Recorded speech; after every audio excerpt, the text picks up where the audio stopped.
Welcome, good morning, and welcome back to Youth Wednesday on the Tobago Updates Morning Show. You're viewing us here live here in Portmore, Scarborough, Tobago. For those who don't know, my name is Dwayne, and we're continuing a discussion this morning surrounding the Buccoo Reef, a trip to the Buccoo Reef that is, not a physical trip, but one that is narrated in a book. And this morning, to foster that discussion, we have none other than Miss Leanna Alexander, certainly no stranger to us. Good morning and welcome. Good morning and thank you. Good morning to our listening and viewing audience. Yes, you are no stranger to Tobago Updates. You've been here in many capacities, but just tell us about yourself and what do you do, and so on. Okay, I'm Leanna Alexander, and most persons would know me from being a special educator and Mm. also with the Down Syndrome Family Network, working with students with Right, different abilities. right, I'm also a lecturer at the University of the Southern Caribbean. So I like education, learning, reading, right. So, and so you're educated by profession, educator by profession. right, Yeah. all right. And what inspired you to get into education? I think we have gifts that God gave us. Mm-hmm.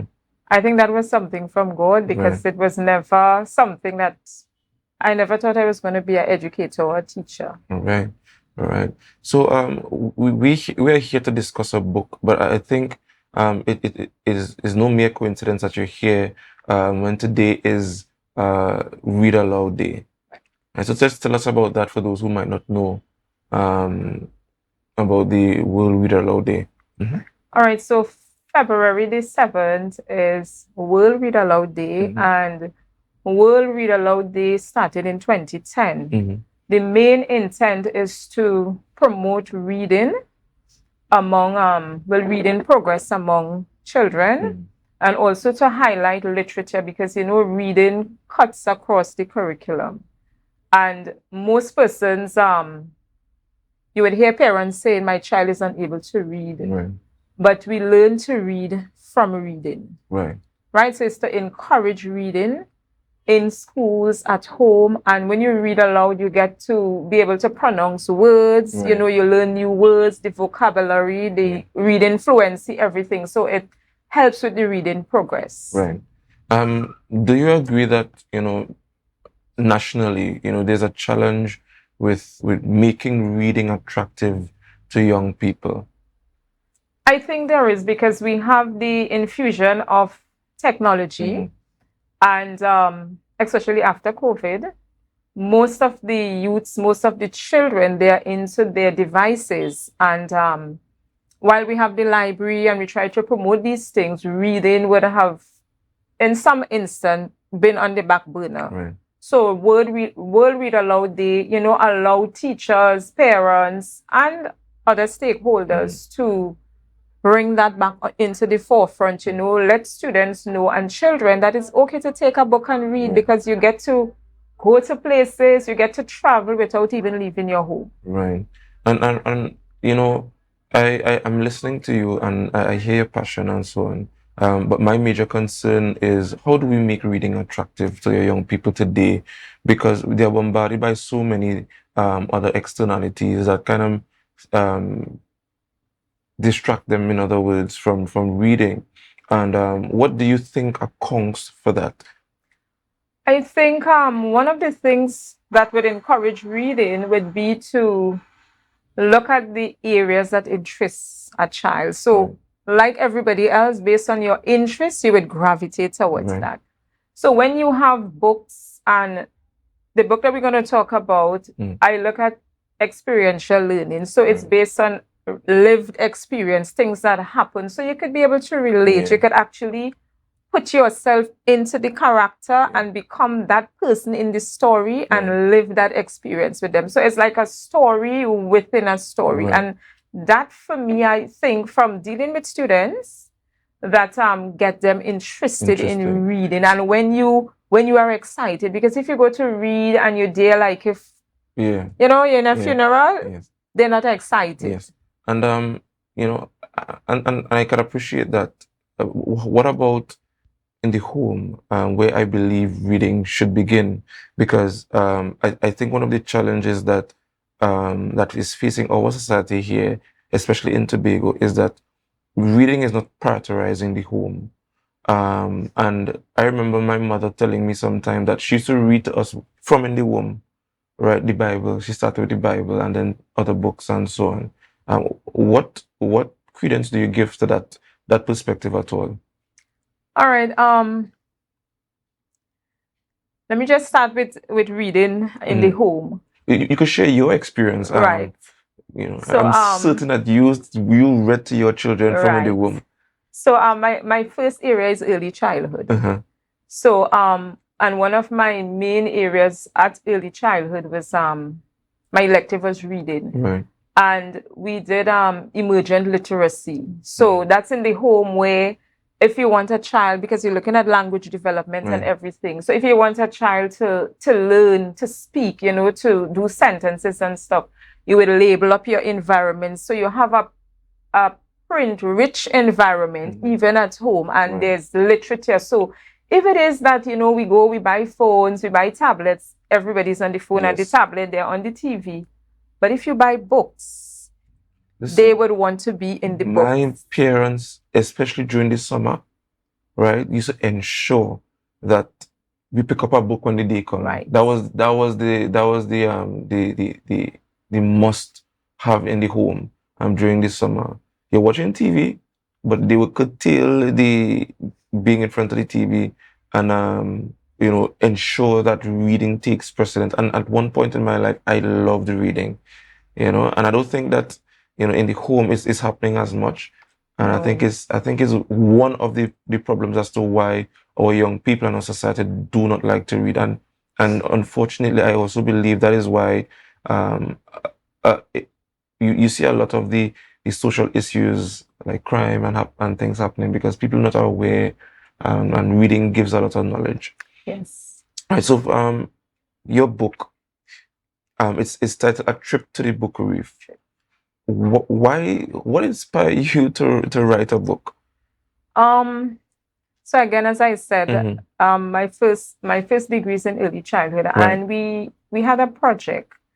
And when people look at me, they do not think that I have much affiliation with Tobago, but I grew up in Tobago. Yes, I Right. came here as a child, but Tobago is your home. Tobago is my home. Yes. I've been here for 40 plus years. Yes. So And you're Tobagonian, yes. I am a Tobagonian. Yes. And over the years, I would have seen the landscape of Tobago change. And being someone who is into history, Right. and having been, I work at the museum as well in my Really? yes. And having worked with Mr. Hernandez and Helen and Mr. Trim and the others, I was able to appreciate the rich history that we have in Right. Tobago. And I think as a child, and you would have seen the changes, our youths today, our children today, they are not cognizant with that change. You know, they are seeing what they are seeing Yes. now. But when we look at the rich history, the only way we could preserve that, or one of the ways, is to have it in books. Yes. So I started Tobago Treasure Trips, which is a series of books that actually highlights places of interest in Tobago. And this book is the first sequel of this. The first incarnation of this the sequel that you're going to have. Right. And my son Liam, the book is about him. Mm-hmm. He was at Little Jewels at the time, and they were going on a field trip. And I normally would accompany my children on their field trips. And up to today, Liam still talks about that trips, and it did a lot to him because he was a very introverted child. You know, he was very quiet, not much friends, but going on the trips, when I saw what it did to him, I documented that, and it took me 11 years to complete this book. Yes. Wow. Yes, 11 years with a lot of hurdles and stuff, but thanks be to God, I was able to do it. And over the years, because I did the research, I went back to the reef several times, did the research, because all the books are fully researched, because they are factual books based on experiential learning with my students. Current students now and past students, we would have gone to several places in Tobago. I like doing field trips in Tobago. And that's great. And field trips are certainly important, because unfortunately in the curriculum, there's very little mention of Tobago's history. Yes, we know the basic. Tobago changed hands 33 times, etc., etc. But I don't even think that is even taught anymore. I don't even if it's taught, you don't hear from our young people that, I know a little bit about my history. And what's significant about your book is that it is about experiencing Tobago firsthand. It highlights the history of Tobago and some of the attractions that Tobago has. And my question then to you is, what next? Well, I'm to have the book launch. I already spoke with Miss Laptis at the library. She's in the heritage section. Well, I was put on to her because I'm at the library every week. Right. Because I love reading. I love just being around the books and learning new things. And I also I have some other books in the making, the other parts. Just get a little sneak peek, if you wish. So the entire series is the Tobago Treasure Trips, and the next book that should be completed a little later down this year would be A Trip to the Rainforest. Yes, that's good. So that as well have students and stuff like that would have been a part of the experience. We had the tour guide, so these persons are mentioned in the book. Right. So just a little bit more about the book. I know the rainforest is, not the rainforest, the Buccoo Reef is not the only thing that was mentioned in the book. What else is mentioned here in the book? Well, I have, so after we look at the corals, the fire corals, the different type of sea creatures and stuff, I have the nylon pool and also no man's land. There is a fast facts and did you know? So children would be, filled with the knowledge and information as they read. The print is also large. And the book has been tailored for persons with different reading abilities or different abilities because I'm into inclusion. So those who might be dyslexic and so on. Yes, I would say because the pictures, the entire book, each page, the whole thing is picture, very colorful. So persons who are at the picture reading stage, if you are at the fluency stage, if you are segmenting or blending, whichever area you are, with reading, you will be able to enjoy the book and engage in it. And parents could read. I want to encourage parents to read to their children because research would have stated that the average parent spend only 4 minutes with their child. One-on-one on a given day because we are so busy, but it takes you just about 5 minutes to sit and read to your child. And when you read to them, if you are reading to a child, and you would know that from your parents reading to you, and you are reading and you're tired and you say, okay, let me skip a page, and you skip that page, they will tell you whatever part you skip, so you now have to go back because they are able now to sequence and to follow, and to predict, all the critical thinking skills that we need for, the leaders of tomorrow, because I always say, read today and lead tomorrow. So readers today would become I love that leaders. mantra. Yes, leaders of tomorrow. Because when you read, you lead. Yes, and certainly, and that's a great inspiration for myself. Yeah. I would read it some more. Yes. But my final question to you is, if we have more time here, is that, do you see your book becoming a very significant part of Tobago's curriculum, a Tobago-based curriculum, and so on, and even nationally? Because again, I am not of the view that Tobago's history is spoken of adequately in any of the curriculum. I think unfortunately, no offense to my counterparts in Trinidad, I think that the culture in Trinidad consumes the identity and the culture that Tobago has. What do you think? What are your thoughts? I see my book going far places to the ends of the earth. Yes, I want it to be, because as I said, one of the things from growing up in Tobago, I would have noted that the rich history, and I like to use the word rich history. Yes, and it is indeed rich. It's fading because so many other things are, bombarding it and, taking over. But the children would still need to know about the Buccoo Reef because we are into tourism. Yes.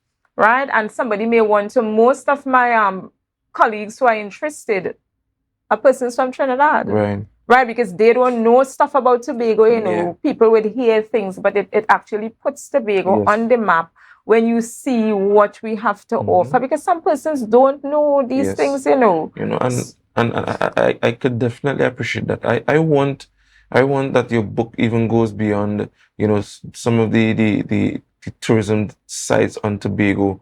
Perhaps go a story about how we change hands, why we change hands, who came, why some of the names in Tobago are the way that they are, and how they are pronounced or should be pronounced. All of those things, I think, just it's evident to see how Tobago's history is really a rich one. Yes, And I appreciate this start, and I know you will get there. I know you'll get yes, there. by the grace of God, I would, and I'm really thankful for the opportunity, because Yes. you know, I have persons who are interested. They can contact me. I'm on Facebook, and they can contact me to get a copy of the book. And I know the books would also be in the library after I do the book launch and stuff. I also did a story, the first story for the year. I was Really? invited to read it. Nice. And that basically was really nice. And I want to thank the Tobago Scarborough Library for allowing me to, you know, have that experience. And that was Miss George. Miss George would have organized that, and Miss Laptis as well. I'm really thankful for that opportunity. And again, I'm very proud of the fact that you have a book that is Tobago centric. And I think that, you know, it's important for our young people, even the older young people, you know, to know of our history, and you know, and to see it's been narrated in such a very interesting way, you know, so in a very captivating way. And you know, perhaps I could see some plays coming from you. I don't know. You never know. Yes. Maybe I could read a line before we close. Oh, sure. Go ahead. Yes, Go ahead. you know. So today being Read Aloud Day, I want to take the opportunity to read one part in our page. Agile angel fishes hid among the colorful corals as nonchalant nurse sharks tried to seek them. An elegant eel glided around a big-brained coral as a school of rainbow parrotfishes followed a lone blue fish. Liam's eye mirrored his excitement as he spotted a hawksbill turtle and a manta ray. He had never seen so many beautiful sea creatures before. Right. Right, and the book is very colorful. All the pages, we have color, the writing, and I especially selected the font because you know you want your A to look like a A. Yes. You want all your letters to look like the letters they're supposed to be.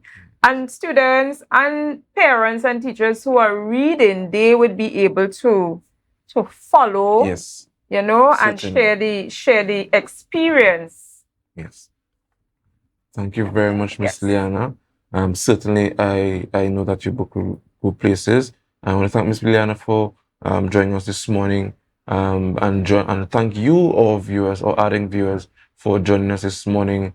And this brings us to the end of this interview and Youth Wednesdays on Tobago Updates morning show. Thank you for joining us here live here in Portmore, Scarborough, Tobago. And remember to share the live, share the live, share the live. Have a great day. Thank you.